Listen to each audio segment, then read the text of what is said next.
আমি ব্রাহ্মণের সন্তান, 12 মাসে 13 পূজা করেছি। 33 কোটি দেবদেবী তুলসীর গাছের তলায়, আরো আছে 64 কোটি ভগবান। আমি 21 বছর গবেষণা করে বেদ, পুরাণ, রামায়ণ, মহাভারত, জেন্দাবেস্তা, স্মৃতি শ্রুতি, মনুসংহিতা, শ্রীমদ ভাগবত গীতা, রাজভোগ আর কালীভোগ ছাড়াও অসংখ্য কিতাবাদির উপরে, সংস্কৃত ভাষার উপরে পাণ্ডিত্য অর্জন করে ডিগ্রি নিয়ে 44,441 খানা মন্ত্র পড়ে 30,000 মন্ত্র মুখস্থ করে দেখলাম তাদের ধর্মগ্রন্থে কোথাও নেই তার কোনো প্রমাণ। একটা প্রমাণ যদি কেউ দেখাতে পারে যে মূর্তির পূজা তাদের কোন ধর্মগ্রন্থে আছে, আমি তার গোলামি করব। একটা মন্ত্র যদি দেখাতে পারে, তাদের বেদ বলে নাত আসতে, প্রতিমা আসতে, আমি সৃষ্টিকর্তা ঈশ্বরের কোন প্রতিমূর্তি নাই, প্রতিচ্ছবি নাই, আকার নাই, আকৃতি নাই, আমাকে দেখা যায় না, ধরা যায় না, ছোঁয়া যায় না, আমি লাল, নীল, হলুদ নাকি সবুজ তা বুঝাও। কিন্তু এরপরেও কি তাদেরকে মানাতে পারবো? এরপরেও কি তারা ছাড়বে? কয় পাইছো কই? কয় বাপদাদাই করছে তাই। দলিল বাপদাদা, দলিল বাপদাদা, অথচ ভগবান শ্রীকৃষ্ণের দোহাই দেয়,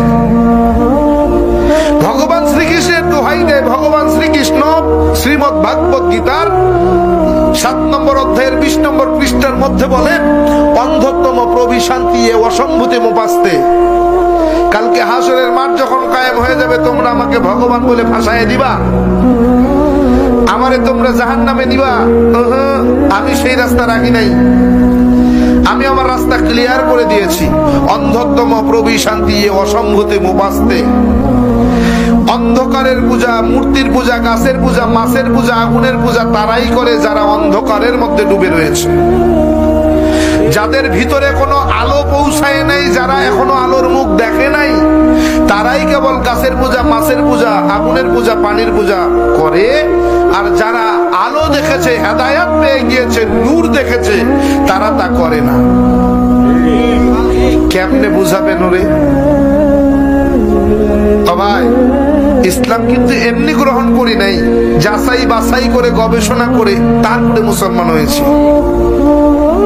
এরকম হাজার হাজার মন্ত্র বলা সম্ভব। কোরআনে হাকিমের 30 পারা 114টি সূরা, 6666 মতান্তরে 6238 আয়াতের সঙ্গে এই 30,000 মন্ত্রের হুবহু মিল আছে।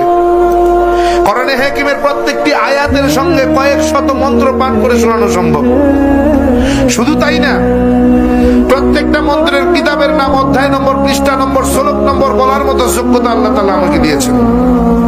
এমনি মুসলমান হই নাই, যাচাই বাছাই করে দেখছি পৃথিবীতে যদি কোনো শ্রেষ্ঠ ধর্ম থাকে সেটার নাম ইসলাম। সৃষ্টিকর্তা আল্লাহর পছন্দনীয় যদি কোনো জীবন বিধান থাকে সেটার নাম ইসলাম।